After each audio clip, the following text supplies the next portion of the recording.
Lothar Meyer curve. देखो Lothar Meyer जो साहब थे इन्होंने कर्व प्लॉट किया। कर्व का मतलब यहाँ पे आ गया ग्राफ। अब इन्होंने ग्राफ बनाया। जो ग्राफ बनाए थे एलिमेंट का, क्योंकि सब लोग ये काम क्यों कर रहा था, एक ऐसा चीज बनाना चाह रहा था जिससे एलिमेंट के बारे में स्टडी करना पढ़ना वो चीजें काफी क्या हो जाए आसान हो जाए। इसमें दो लोग का योगदान देख लिए अभी हम लोग। किसका किसका देखे? डोवर्नियर साहब का देखे और एक किसका देख लिया हम लोग? डोवर्नियर के साथ साथ किसका देख लिए? न्यूलैंड साहब का देख लिए। अब जो आगे हम लोग निकल के आ रहे हैं, तीसरा जो आ रहा है वो लोथर मेयर। लोथर मेयर ने क्या किया? कर्व प्लॉट किया दो चीज के बेसिस, एटॉमिक वॉल्यूम और एटॉमिक मास। एटॉमिक वॉल्यूम और ये सबसे इंपॉर्टेंट है कर्व मतलब ग्राफ। तो जब भी ग्राफ बनता है उसके पीछे फैक्टर होता है ना जी। जैसे आप लोग ग्राफ बहुत सारा पढ़ेंगे फिजिक्स में, है ना। जैसे डिस्टेंस वर्सेस टाइम का बनता है, स्पीड वर्सेस डिस्टेंस का बनता है ना। उसी तरीके से इन्होंने कर्व प्लॉट किया एटॉमिक वॉल्यूम। एटॉमिक वॉल्यूम मतलब क्या? एटम का वॉल्यूम देखा। वॉल्यूम किसको कहते हैं? वॉल्यूम किसको कहते हैं?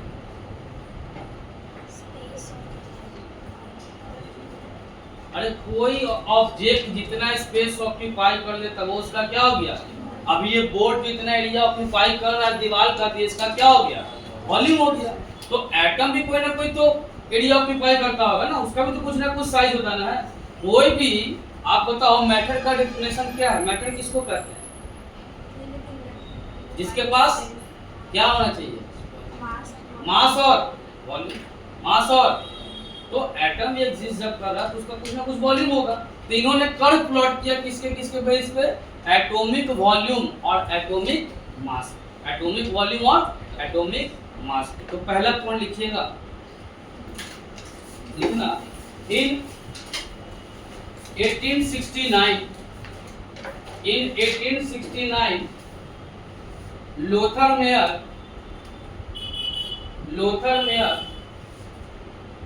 plotted a graph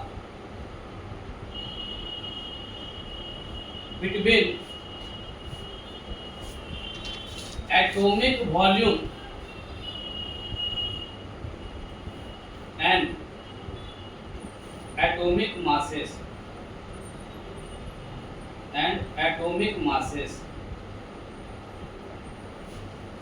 of the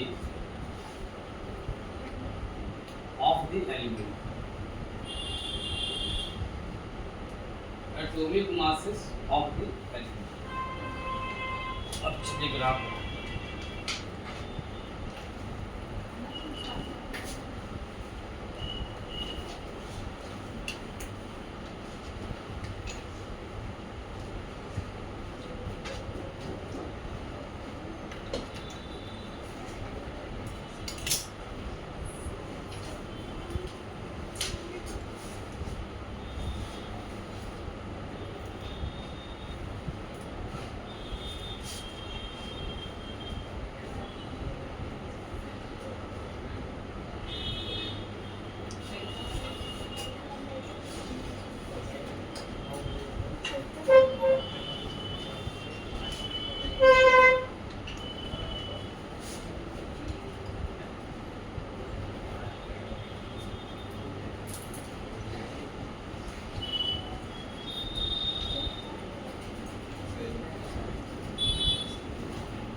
इस ग्राफ में देखना दो तीन यहाँ पे पोजीशन और भी डिफरेंट तरीके से ग्राफ है, लेकिन इस तरह समझ ये वाले पोजीशन को हम लोग क्या कहेंगे? Peak position.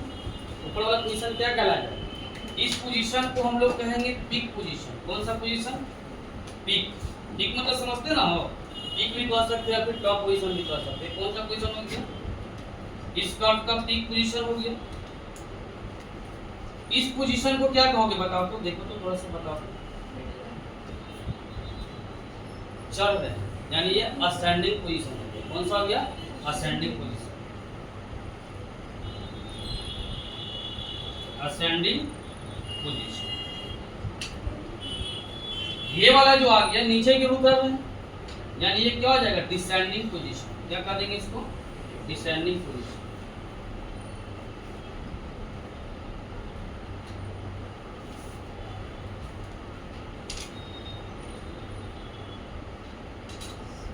डिसेंडिंग पोजीशन, और इसको कहा दोगे बॉटम पोजीशन। ये बॉटम होगा। इन्होंने क्या किया, एलिमेंट को प्लॉट करना शुरू किया। अल्कली मेटल आप लोग जानते हैं, अल्कली मेटल किसको कहते हैं? अल्कली मेटल ग्रुप 1 को कौन कौन एलिमेंट आता है? बोलो बोलो, रुक जाओ, इससे पूछे उससे बोलो बोलो सर वो निमोनी क्या है उसको? बोलो ना। एलिना ने की रब से फरियाद। एलिना ने की रब से फरियाद। तीन एलिमेंट का कुछ नाम मुझे याद है। हाइड्रोजन, लिथियम, नाइट्रोजन, नहीं सोडियम होता है, potassium. Thank you sir. Lithium, sodium. देखो हम बताए थे हाइड्रोजन ग्रुप फर्स्ट में नहीं आता। हाइड्रोजन ग्रुप फर्स्ट में, यह हमेशा ध्यान रखना, हाइड्रोजन कभी भी ग्रुप फर्स्ट में हम लोग याद करते हैं, लेकिन वो ग्रुप फर्स्ट में नहीं आता। कारण क्या है? क्योंकि उसका प्रॉपर्टी किसी के साथ असेंबल नहीं करता है।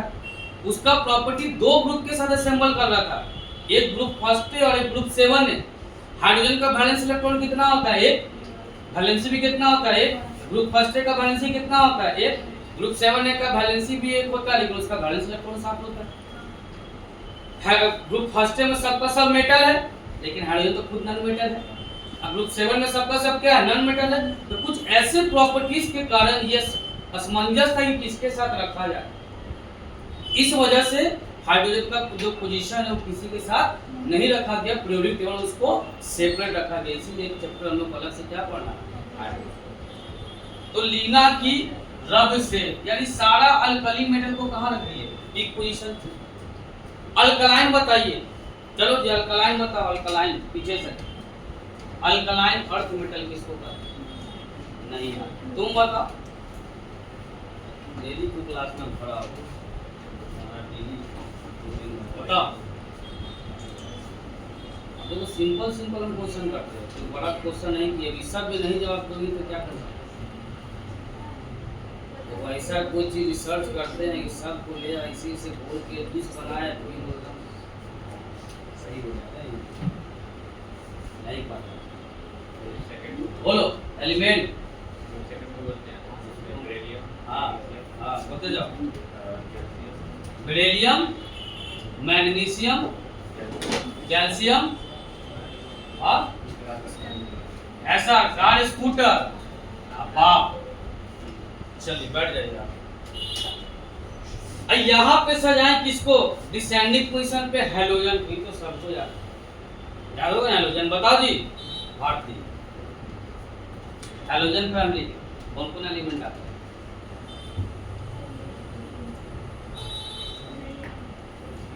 पूरा क्लास आपको बराबर, ये नहीं याद कर सकते तो कुछ नहीं याद कर। बता हैलोजन फैमिली। हाँ बोलना ट्रिक। फिर कल फिर से कौन थी? हाँ हाँ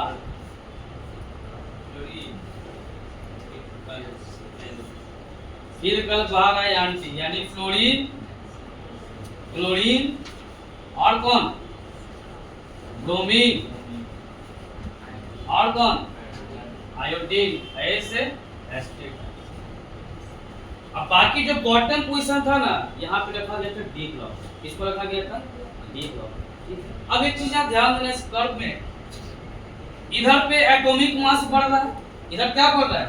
एटॉमिक मास। इन्होंने जो कर्व प्लॉट किया, ठीक है, इधर और इधर एटॉमिक वॉल्यूम। इधर क्या बढ़ रहा है? एटॉमिक। थोड़ा सा कंपेयर करना, ये लिथियम को कंपेयर किए पोटेशियम से। अगर लिथियम को देखोगे यहाँ पे और लिथियम है और यहाँ पे और पोटेशियम है, क्या लिथियम से ज्यादा है पोटेशियम का वॉल्यूम? ये वॉल्यूम पर बढ़ रहा है। ये दोनों में किसका वॉल्यूम ज्यादा है? पोटेशियम का। जनरली किसका वॉल्यूम ज्यादा होगा? पोटेशियम का ही होगा ना, क्योंकि साइज किसका बढ़ेगा? पोटेशियम के पास 4 गो सेल हो जाएगा, और लिथियम के पास लिथियम का बनाओगे तो 2 8 हो जाएगा ना, और पोटेशियम 2 8 8 और तो साइज तो बढ़ रहा है, इसका वॉल्यूम बढ़ जाएगा। बात सही है। इसका मास होता है कितना 7, इसका मास कितना होता है 39, इधर जाने के मास भी बढ़ रहा है। ये चीजें सही चल रही थी, ये जो चीजें थी ये सही चल रही थी जो लोथर मेरे साथ कर रहे थे, लेकिन फिर भी दिक्कत आने लगा कि उसकी उनके थोड़ी बहुत बात की। तो सबसे मेन रीजन क्या निकल गया है पता है? हम लोग पीरियोडिक टेबल क्यों बना रहे हैं? एलिमेंट्स को अरेंज करने के लिए। पहला दिन हम क्या बोले थे कि पीरियोडिक टेबल बनाने का सबसे बड़ा मकसद क्या है? फर्स्ट क्लास जो कल का क्लास लिए थे ना, क्या था? यानी एलिमेंट के बारे में स्टडी करना हम लोग को क्या करना था? इजी करना। क्या करना था? इजी करना। लेकिन जब ये ग्राफ कर दीजिए तुमको इतना सिंपल दिख रहा ना, एनसीईआरटी किताब निकालो। एनसीईआरटी लाए हो? एनसीईआरटी लाए हो कोई? बोले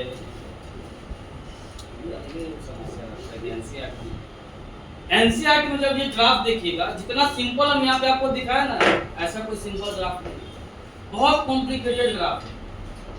जब एलिमेंट को ऊपर, जिससे आपको असेंडिंग तो पता है इस तरह से एलिमेंट चला, इसी में तुमको ऐसे दिखेगा कर्व में, ऐसे जाएगा, ऐसे आएगा, ऐसे आएगा, ऐसे ऐसे ऐसे ऐसे ऐसे ऐसे ऐसे ऐसे करके ग्राफ। अब सब जगह एलिमेंट ऐसे ऐसे अरेंज किया, तो इसको याद करना, दिमाग में रखना ये संभव नहीं था और ये आसान नहीं था। तो जो मेन रीजन निकल के आया इनको पीरियोडिक टेबल ड्रॉ करने का, कि जिस तरीके से एलिमेंट को अरेंज कर दो सारा चीज सही था, लेकिन हम लोग क्यों बना रहे थे? ताकि एलिमेंट का स्टडी क्या होता है इजी, लेकिन इनके हिसाब से इजी नहीं था और डिफिकल्ट, मतलब उस प्रॉपर्टी को कंपेयर करना क्या हो रहा था? डिफिकल्ट। इसलिए बोले आंसर ग्राफ हम दिखा देते इस तरह से ग्राफ रहता है, यहाँ एलिमेंट, यहाँ एलिमेंट, यहाँ एलिमेंट, यहाँ एलिमेंट, यहाँ सब जगह एलिमेंट रहता है। इतना ग्राफ को याद करना संभव। तो मेन रीजन निकल के आया था कि इनका जो ड्रॉबैक था यही निकल के आया कि जो कॉम्प्लिकेटेड हो गया। क्या हो गया था ये? कॉम्प्लिकेटेड। किस वजह से इनके जो मॉडल जो का मॉडल था उसको क्या कर देगा? ड्रॉप कर देगा। तो बनाइए पहले ग्राफ।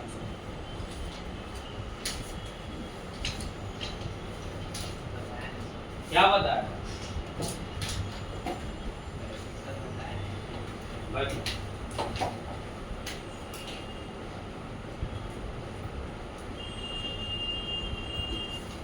तीन लोगों को अब क्लास भेज देंगे बाहर।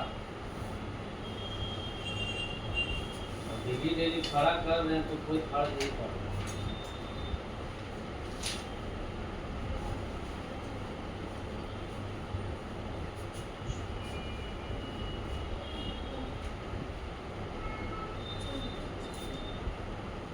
इसमें से कोई नवरात्र में भी है क्या?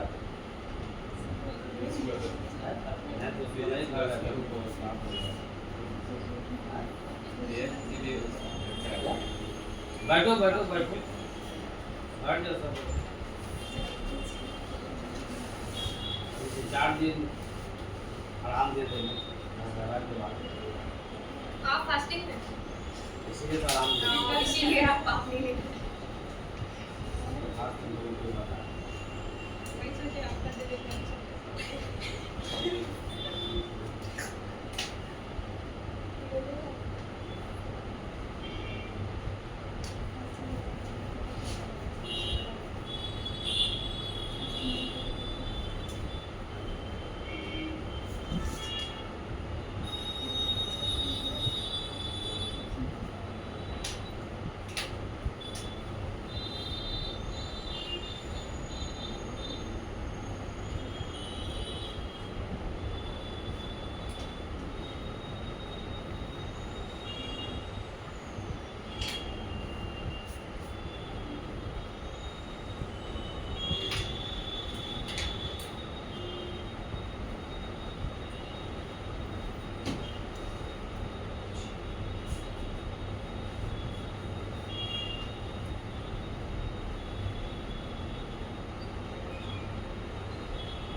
हो गया, पॉइंट बना के लिखो।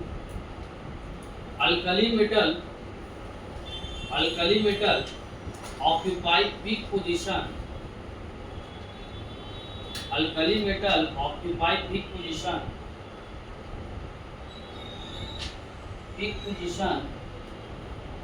in this curve.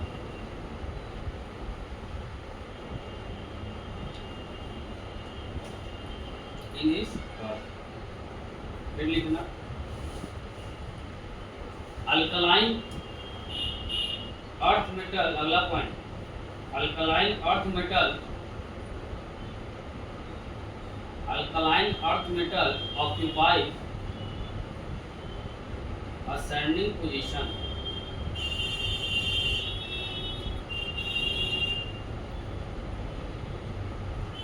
in this curve.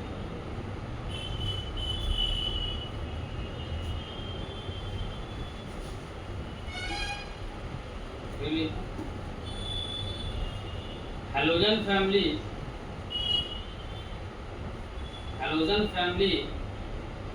occupy descending position in this curve.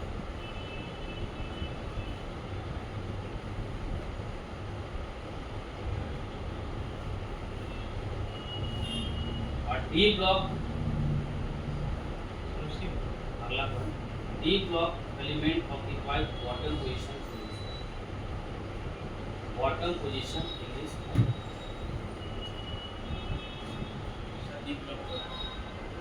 What D block element occupy bottom position in this curve.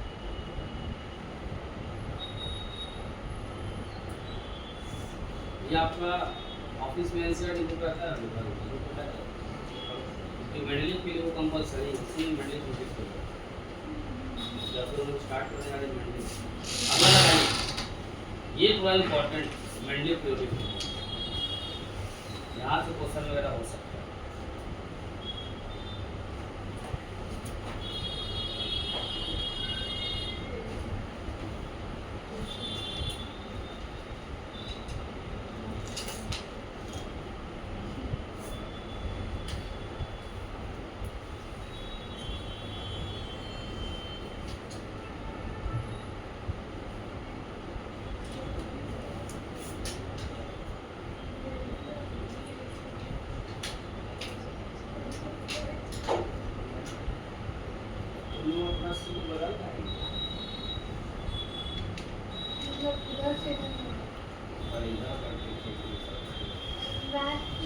कोई नहीं था, तो इधर उधर ऐसे बैठे थे, लोग आ गए, फर्स्ट सेकंड बेंच भर गया, लास्ट में हम बैठे हैं, तो फिर आगे कर देते, इसलिए यही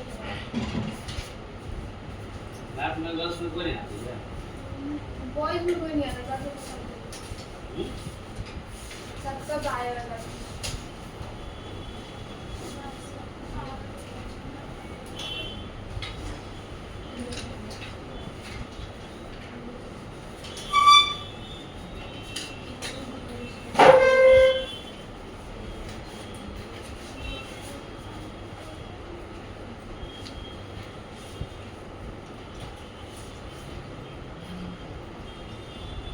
चलिए लगाइए मेडली पीरियोडिक टेबल।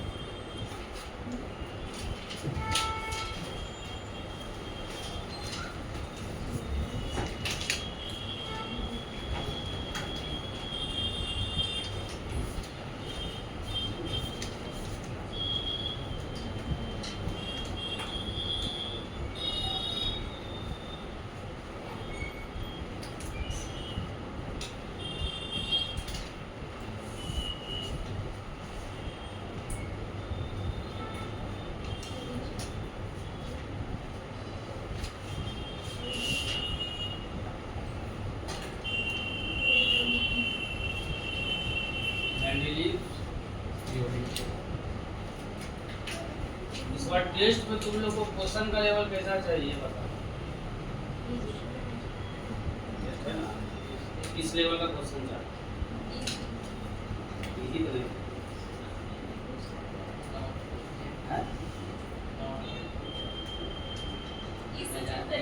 15 क्वेश्चन तो रहता है केमिस्ट्री से, 10 क्वेश्चन मॉडरेट रहेगा, मॉडरेट 10 क्वेश्चन और 5 क्वेश्चन HOD रहेगा। HOD मतलब शॉर्ट क्वेश्चन है। व्हाट का फुल फॉर्म हो गया? हायर ऑर्डर है। हाँ वही हायर ऑर्डर थिंकिंग क्वेश्चन है। 10 मॉडरेट दे देंगे आप, बाकी 5 क्वेश्चन और चैप्टर यही रहेगा जो चैप्टर तुम पढ़ रही है, जिसके लिए डेली खड़ा हो जा रही है। समझ गए? यही चैप्टर ऑप्शनल है क्या? ऑप्शनल चाहिए तो एक क्वेश्चन ऑप्शनल मतलब क्या? ऑप्शनल है ऑब्जेक्टिव देंगे ना। तो बोलो MCQ ऑप्शन ऑप्शन करा दे। MCQ रहेगा, MCQ प्रिंट द प्लान सही तो होगी कंसेप्ट का। हां नहीं तो सब ऑप्शन MCQ डाल देंगे। MCQ डाल दो। चलिए अब आते हैं मेंडली पीरियोडिक टेबल के बारे में। सुनना मेंडली पीरियोडिक टेबल के बारे में। ये भी जब अपना कहानी लेकर के आए थे ना, वो 1869 में। कब लेके आए थे? 1869 में। जब ये 1869 में लेकर के आए थे तो क्या कहानी था समझ। इन्होंने 1869 में एलिमेंट के बारे में स्टडी किया और समझने में बहुत बड़ा योगदान है।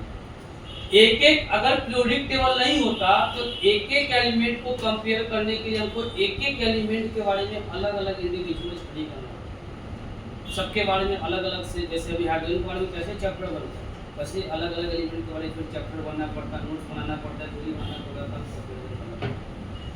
तो मेंडलीव साहब ने 1869 में क्या किया, एक बड़े पैमाने पे लार्ज नंबर ऑफ एलिमेंट के बारे में उन्होंने स्टडी किया। Large number of element, large number तो समझ में आया। एक ये लोग जो लिए थे छोटा सैंपल साइज लिए, क्या लिए थे? छोटा सैंपल साइज। कैसे सर्वे होता है, कोई छोटा सैंपल लिया, कोई बड़ा सैंपल लिया। अब जितना बड़ा सैंपल लोगे आपकी जो गलती होने की चांसेस है बहुत कम होता है। गलती होने का चांसेस क्या हो जाएगा? बहुत कम। तो मेंडलीव साहब ने भी यही कुछ किया कि बहुत अच्छे खासे सैंपल साइज को लिया। लगभग जिस समय ये बना रहे थे लगभग 63 एलिमेंट उस समय में, कितना? 63 एलिमेंट लगभग हुए।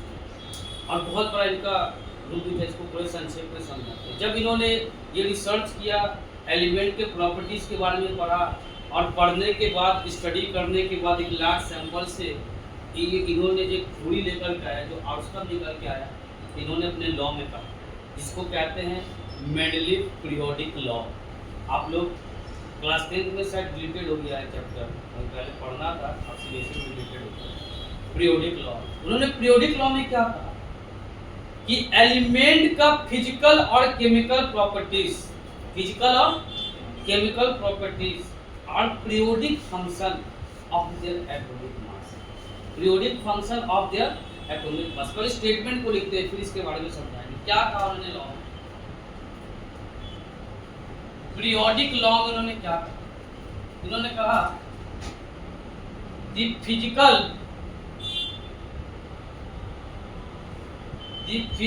And chemical properties,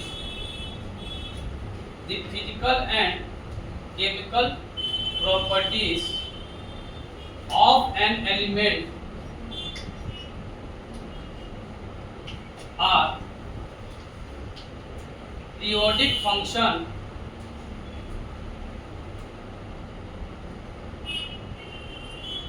of their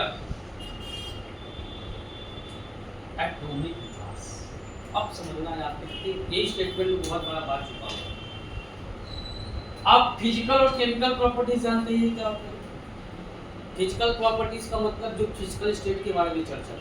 physical state मतलब क्या? जैसे उसका melting point, boiling point, physical state में सॉलिड है कि लिक्विड है कि गैस है, तो ये सारा चीज डेंसिटी के बारे में, सॉलिबिलिटी के बारे में सब कौन सा होता है? Physical property. अब केमिकल प्रॉपर्टी मतलब क्या कि किससे रिएक्ट करके क्या केमिकल कंपाउंड बनाएगा, कौन से कंपाउंड का फॉर्मेशन होगा, वो हो गया केमिकल प्रॉपर्टी। इन्होंने बहुत बड़े सैंपल एलिमेंट का लिया और हर एक एलिमेंट के बारे में डिटेल स्टडी किया और डिटेल स्टडी किया और उनके फिजिकल केमिकल प्रॉपर्टी को उन्होंने स्टडी किया। जब स्टडी किया, स्टडी करने के बाद इन्होंने एक लॉ लेकर के आया और इन्होंने अपने लॉ में क्या कहा कि एलिमेंट का जो फिजिकल और केमिकल प्रॉपर्टी होगा वो पीरियोडिक फंक्शन होगा। अब ये पीरियोडिक फंक्शन का मतलब क्या है? यहाँ क्या है पीरियोडिक फंक्शन होगा। यानी पीरियोडिक फंक्शन का मतलब होता है, पीरियोडिक फंक्शन का मतलब होता है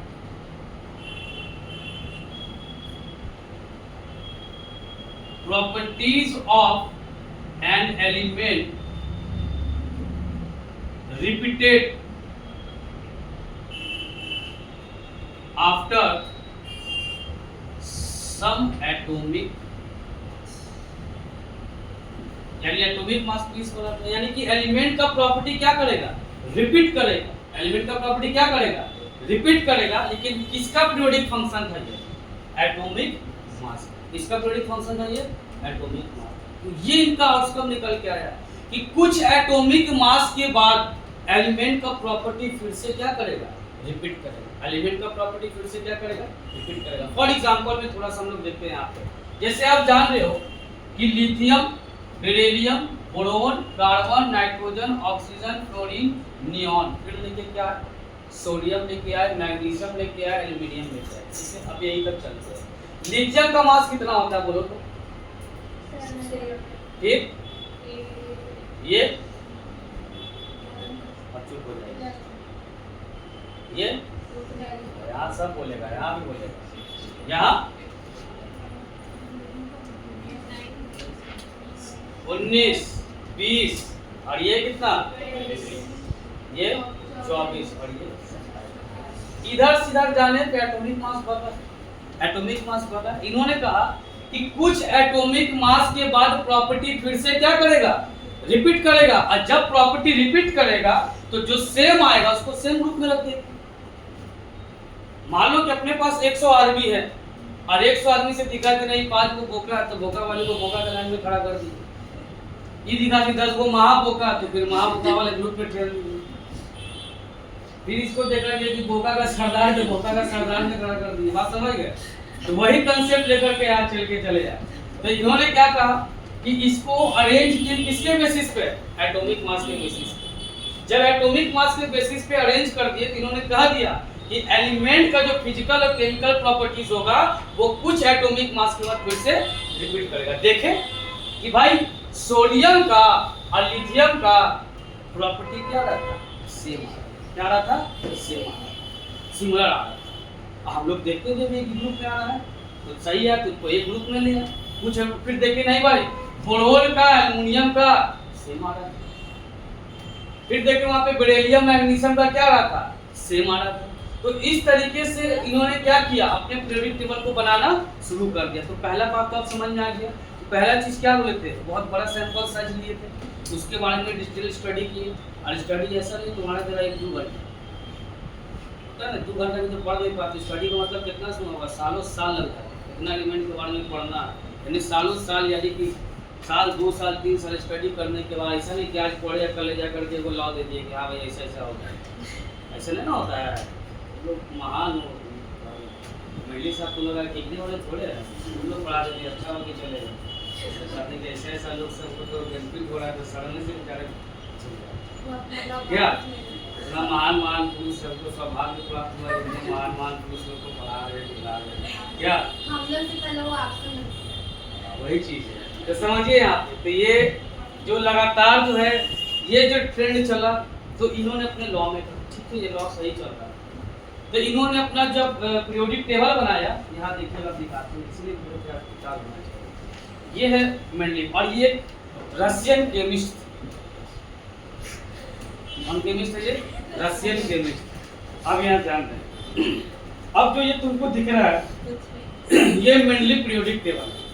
मेंडलीव पीरियोडिक टेबल में देखना इस तरीके से इन्होंने ग्रुप को रखा है। इन्होंने हर एक ग्रुप को 2 ग्रुप में बांटा था, हर एक ग्रुप को 2 ग्रुप में बांटा था। अब तुमको यहाँ पे ग्रुप बना के दिखा देते हैं। जैसे hydrogen, lithium, sodium, potassium, copper, sodium, potassium,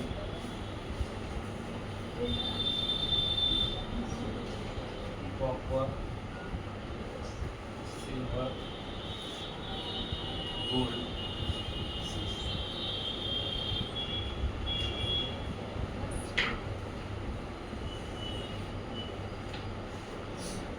इसको मान लो सब ग्रुप है,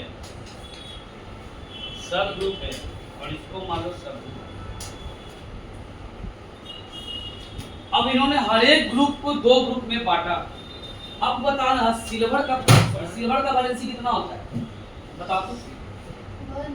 सिल्वर का वैलेंसी, सिल्वर का, अरे Ag का वैलेंसी 1 होता है सिल्वर क्लोराइड। कॉपर का 1 भी होता है और 2 भी होता है, क्यूप्रस क्लोराइड भी होता है और क्यूप्रिक क्लोराइड भी होता है। उसी तरह गोल्ड का चलता है। तो इस सबका वैलेंसी तो 1 होता है। इस सबका वैलेंसी क्या होता है, तो ये तो लिथियम ऑक्साइड। तो बताओ अगर ये LiO बनाएगा तो क्या ये CuO नहीं बनाता है क्या? क्या HCO नहीं बनता है क्या?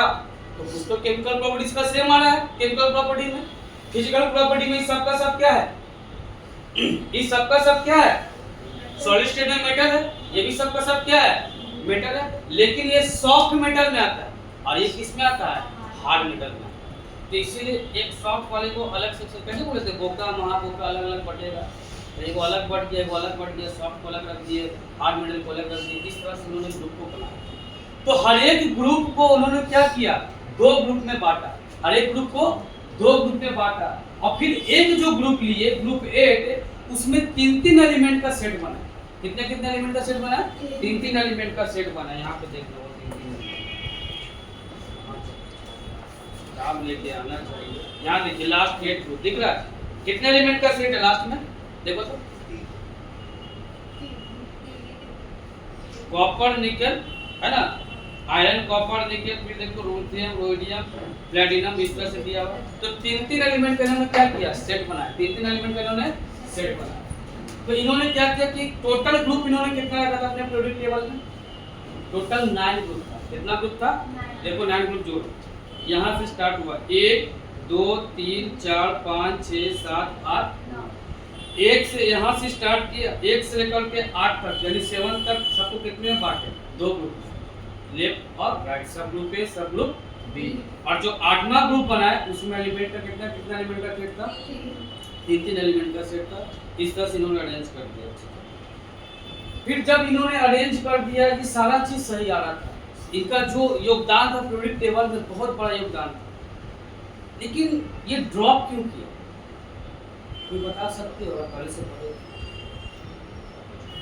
ड्रॉप क्यों किया? बड़ा छोटा सा काम था, मतलब कहते हैं ना कि बहुत बड़ा मेहनत आप जो काम किए बिल्कुल सही था, सब कुछ सही में चला, कहीं पे दिक्कत नहीं हुआ, बस एक जगह थोड़ा सा दिक्कत दिखाई पड़ा और ये पीरियोडिक टेबल को ड्रॉप कर दिया। पढ़े हो, बता सकते हो?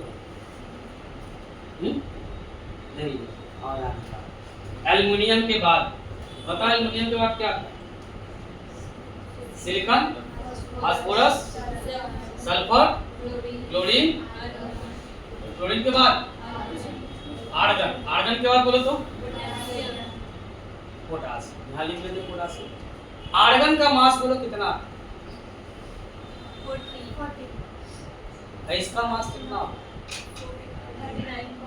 और कैल्शियम का मास कितना, यहाँ इसका मास कितना, 28, 31, 32 और 35 अब यहाँ ध्यान देना कि इधर से इधर जाने पे आप कह रहे कि आप तो पता है इंक्रीजिंग ऑर्डर में एटॉमिक मास बढ़ रहा है, इसके बेस पर अरेंज किए।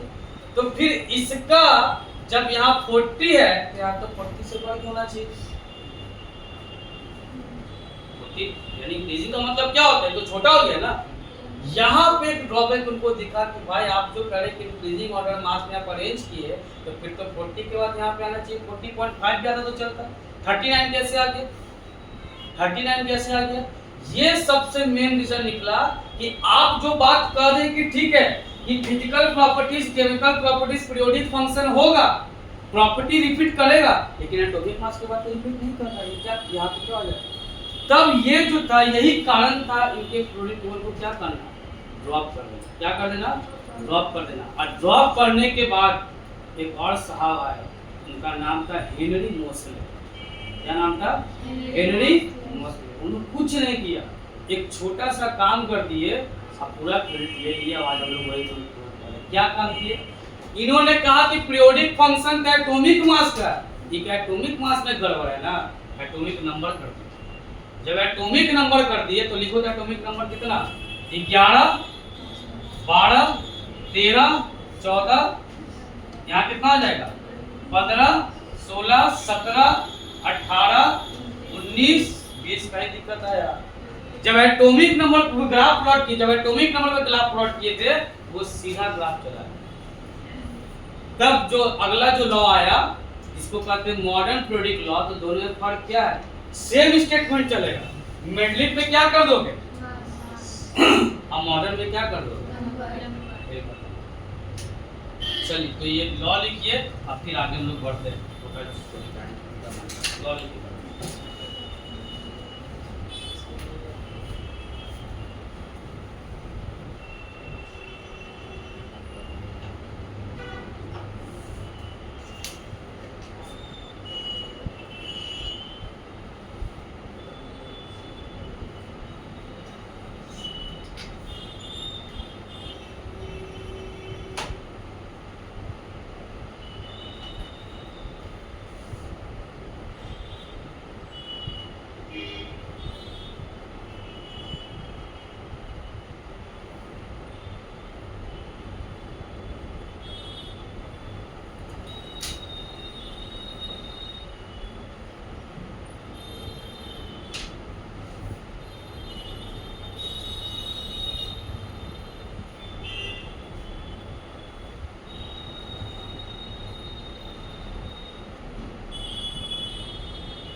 Heading now classification of MPT.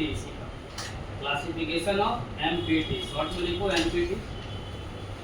Classification of MPT.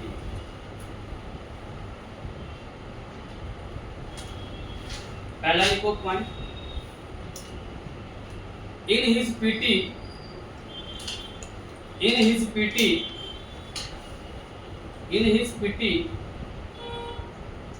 the element are arranged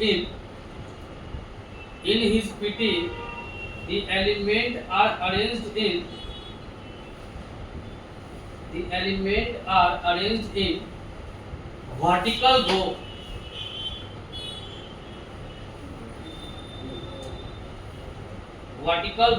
called group while horizontal row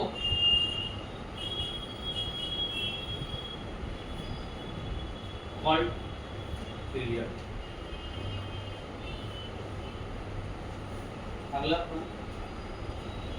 there are 9 groups in his PT. अगला पॉइंट में there are 9 groups in his PT which is denoted by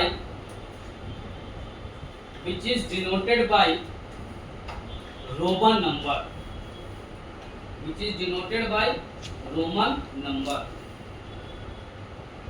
bracket में लिख लेना। Roman number में 1 से लेकर 8 तक लिख लो। रोमन नंबर 1 से लेकर 8 तक लिखिए। ये वो जीरो जोड़ना। 1 से लेकर 8 तक रोमन नंबर में लिखना और एंड में 0 लगा देना। तो टोटल 9 ग्रुप हो जाएगा।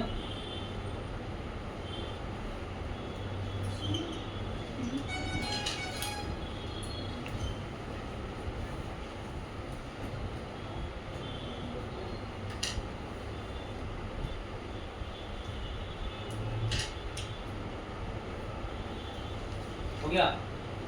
अगला point, the element belonging to the first 7 group, the element belonging to the first 7 group have been divided into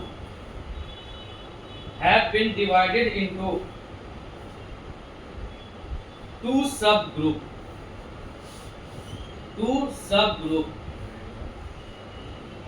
have been divided into two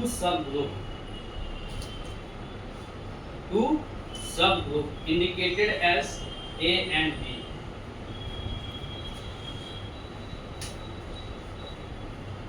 Indicated as A and B on the basis of similar properties.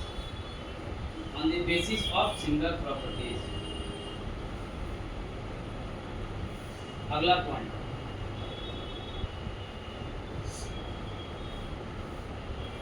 the element which present on the left side,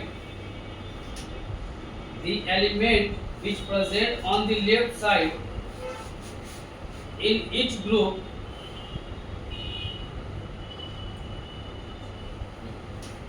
group consider as subgroup A.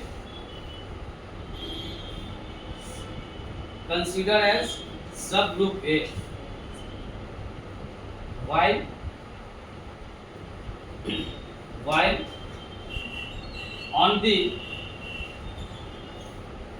on the right side considered as subgroup B. While on the right side considered as subgroup B.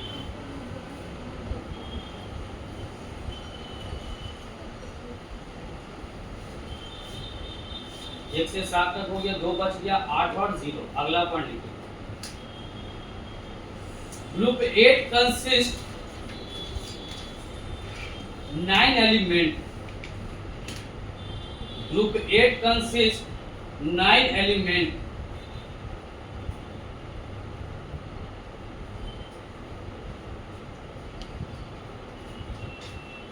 Group 8 consists 9 elements which were arranged in 3 triad।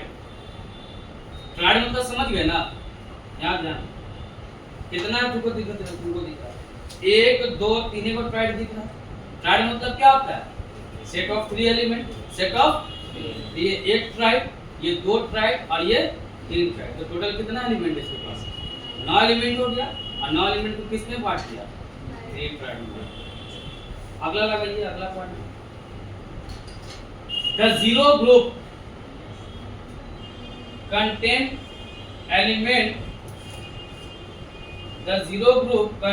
element belonging to noble gas।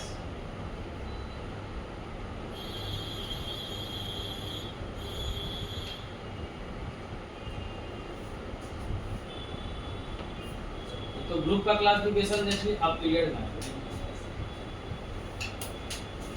There are 7 period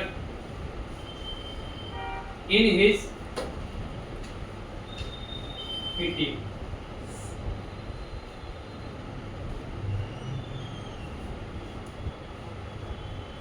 पहला लिख, first period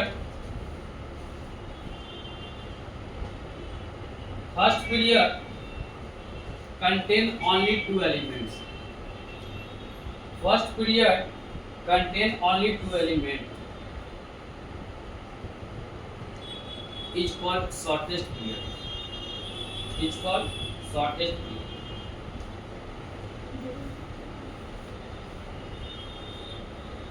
फिर लिखो अगला point, second and third period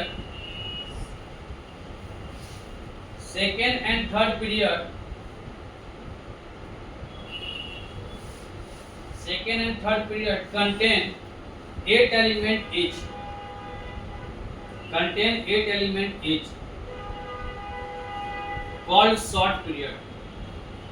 called short period।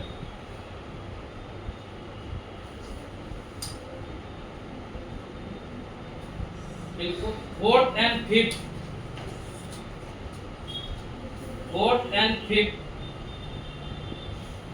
contain 18 element each are known as long period.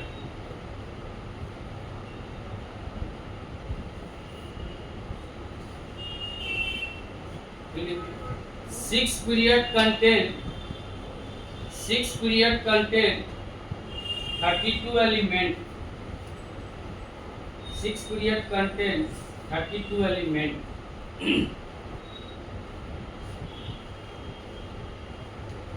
Known as longest period. 7 वाला तो हम लोग जानते हैं क्या होता है, incomplete.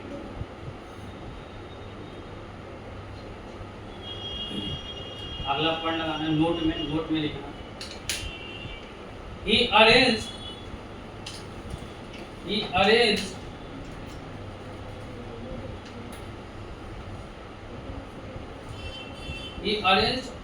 only 60 elements which known at that time. कहीं पे 60, कहीं पे 63 मेंशन रहता है। 60 to 63 कर, 60 to 63 कर। In group and period.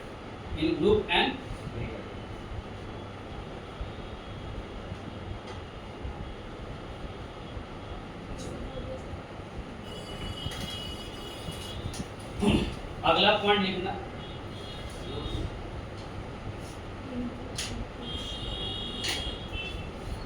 He predict the properties of that element.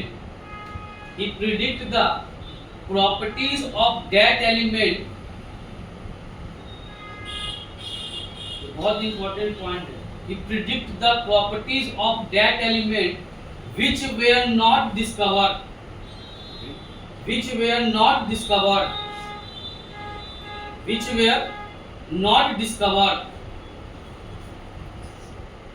at that time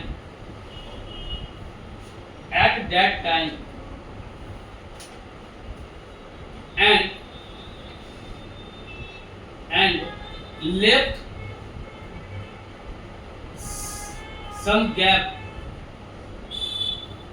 in his period. ये बहुत बड़ा अचीवमेंट था। बताओ इस लाइन का सेंस क्या जोड़ देता है? ये बहुत इंपॉर्टेंट लाइन है। क्या इस लाइन का सेंस? जो एलिमेंट डिस्कवर नहीं हुआ था उसके लिए गैप छोड़ा था, उसका प्रॉपर्टीज बता दिया। जो एलिमेंट का खोज नहीं हुआ था वो भी एलिमेंट का प्रॉपर्टी उन्होंने क्या कर लिया था? प्रिडिक्ट कर लिया एडवांस में कि अब जो डिस्कवर होगा ये होगा, और उसके लिए इन्होंने अपने प्रिडिक्ट में क्या कर दिया था? गैप छोड़ दिया। क्या छोड़ दिया था? गैप छोड़ दिया। उन्होंने क्या किया था? एक संस्कृत वर्ड आता है एक्का। एक्का मींस क्या होता है? एक्का मींस होता है बिलो। एक्का मींस क्या होता है? कभी कभी सुनना कि कहता है कि विज्ञान का नींव भी रखाया शास्त्र से रखाया। तो संस्कृत वर्ड है ये। एक्का क्या एक तरह का है? संस्कृत वर्ड। और एक्का का मींस बिलो। तो उन्होंने क्या किया था? एक्का एल्यूमिनियम का मतलब क्या हुआ? एक्का एल्यूमिनियम का मतलब क्या हुआ? एल्यूमिनियम के नीचे गैप छोड़ दिया। और जब एल्यूमिनियम के नीचे गैप छोड़े थे, अब इतना छोटा कि हम दिखाई कैसे? एल्यूमिनियम के नीचे जब गैप छोड़े थे, अब बोले थे कि जो एलिमेंट डिस्कवर होगा उसका प्रॉपर्टी यही आएगा। और एक एलिमेंट डिस्कवर हुआ एलिमेंट क्या था? गैलीलियम। क्या था?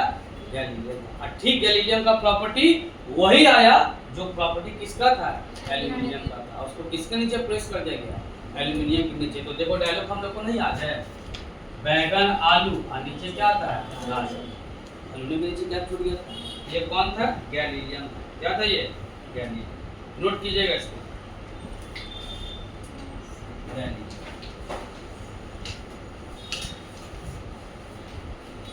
पहला यही ऑब्जेक्टिव में पूछ सकता है। दूसरा, एक्टा सिलिकॉन।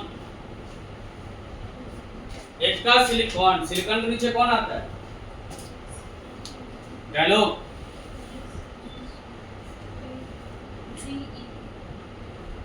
बोलो। जर्मेनियम, नोट कर लीजिए।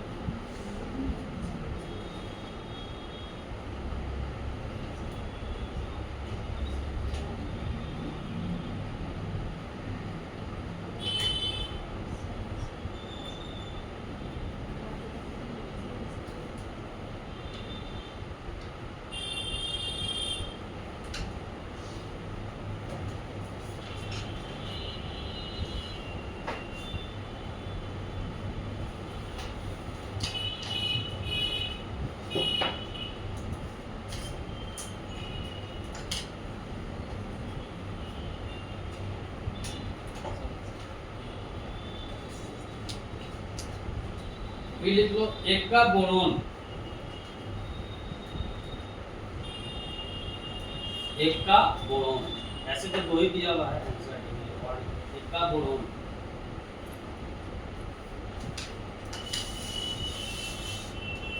स्कैंडियम, इनके प्रोटीन स्कैंडियम है।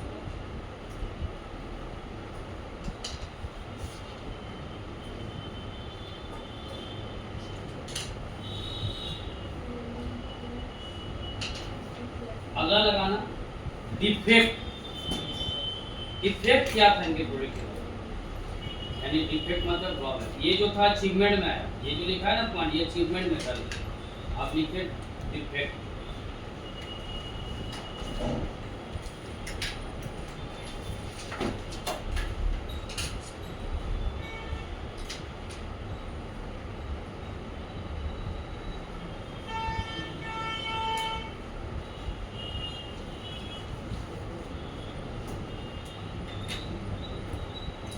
लिखना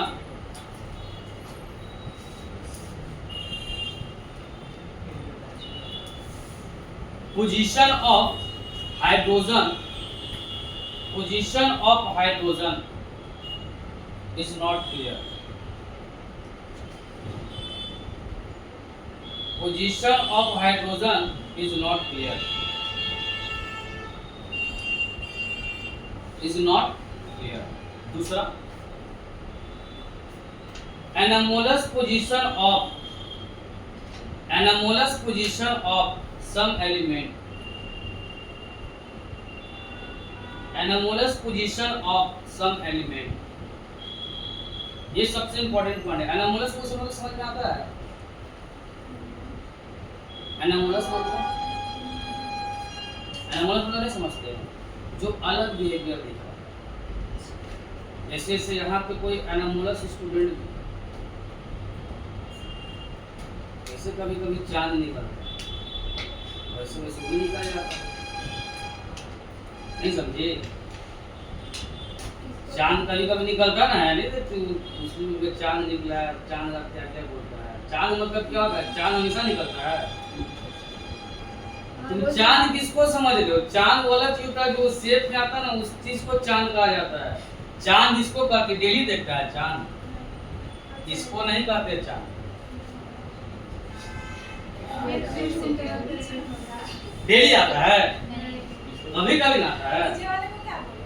अरे ये मून का मतलब क्या होता है? चांद आप समझ रहे ना? इन लोग के नजर में चांद इसको कहते हैं। चांद ये होता है, जैसे देखना कभी ईद का चांद यही ना हो गया रे, ईद का चांद। तो हर एक फिक्स्ड इंटरवल पे अपने को रिपीट करा, तो ईद में ऐसा स्पेशल क्या होता है? ईद में ऐसा स्पेशल क्या होता है? इस्लाम में जाकर के बात करें आपको, हम कैसे बताते हैं? हर एक फिक्स्ड इंटरवल पे अपने आप को रिपीट करता है। हाँ, करता ही है। तो फिर ईद के अब कुछ होगा, ईद का देखना कभी टाइम फिक्स नहीं होता, वो हमेशा उन लोगों का समय पीछे बसकते चल जाता है। सितंबर से स्टार्ट होगा, अगस्त, जुलाई, जनवरी, फरवरी, मार्च ऐसे चलते जाएगा। जिससे हम लोग में आ गया कि दशहरा सितंबर अक्टूबर के बीच में मॉडरेट करते रहता है, वो लोग हमेशा पीछे बस सकते रहता है। अब ईद का चांद हो गया तो छोड़ो, ईद का चांद। तो कभी कभी एनामोलस का मतलब क्या होता है कि सबका बिहेवियर एक तरफ और इसका बिहेवियर एक तरफ। तो एनामोलस पोजीशन ये था कि सब इंक्रीजिंग ऑर्डर में चला, नया ध्यान दो, सब कौन सा ऑर्डर में चल रहा था? Increasing order of atomic mass. तो कायदे के हिसाब से पोटेशियम का मास तो ज्यादा होना चाहिए था, पोटेशियम का मास, लेकिन पोटेशियम का मास यहाँ पे ज्यादा आया नहीं आया। तो यहाँ पे क्या दिखा? Anomalous position. क्या दिखा? एग्जांपल में लिख लीजिए between argon and potassium. Example में लिख लीजिए आर्गन एंड पोटेशियम।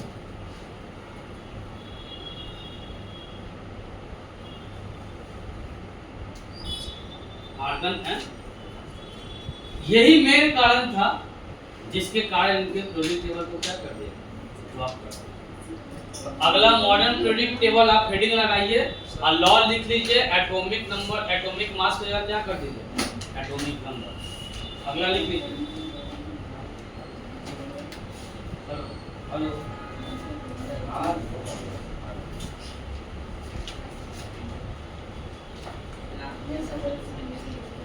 क्या नाम है? हेनरी मोसले। हेनरी मोसले।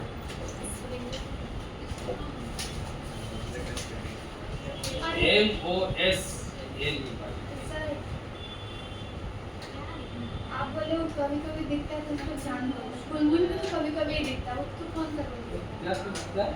आप बोले ना उसके तो कभी कभी दिखता है। मून कभी कभी दिखता है। नहीं, अमूल को क्रिसेंट मून को आप बोले कि कभी कभी दिखता है, इसलिए उसको चांद बोलते हैं। ये हाँ, ये ना, हाँ। ये कभी कभी का मतलब क्या होता है? ये जो शेप में आता है, ये साइकिल चलता है इसका, हाँ। धीरे धीरे धीरे धीरे धीरे धीरे ये साइकिल चलता है, फिर एक साइकिल के बाद फिर रिपीट होता है, फिर ऐसा ही चलता है। हम लोग उसको पता नहीं क्या नाम देते हैं, कुछ अलग नाम देते हैं। ये कब होता है? ये अक्सर होता है, ये बताओ डेली होता है क्या? नहीं, कभी कभी कभी होता है। तो फुल मून भी तो कभी कभी आता है, कौन से भी रोज अच्छा, फुल मून कभी कभी आता है? साइकिल ही चलता है ना सर। साइकिल चलता है। उसी साइकिल में एक बार ये क्रिसेंट मून आता है, फिर तो वहाँ पे मून आता नाम, है। ये इस्लाम में चांद कहा गया, जिसको कहते हैं ईद का चांद। मुहावरा नहीं सुनी है? हाँ, सुने हैं। क्या होता है? अनेक शब्दों के लिए एक शब्द कहते हैं ना, तो वो अनेक शब्दों का एक शब्द अलग होता है। मुहावरा ईद का चांद का मतलब क्या होता है? कभी कभी कभी ईद का चांद। अब नाम दिया, क्यों दिया? मुहावरा भूल गया। मुहावरे का अर्थ है।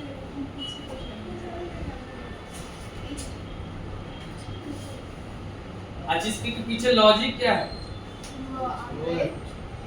ये बार बार जो ये अभी बोले, जो आपका शेप धीरे धीरे धीरे धीरे जाएगा, फिर वो कंप्लीट शेप में आता है। जब कंप्लीट शेप आता है, तो देखिए हम लोग में अमावस्या किसको कहते हैं? Complete shape.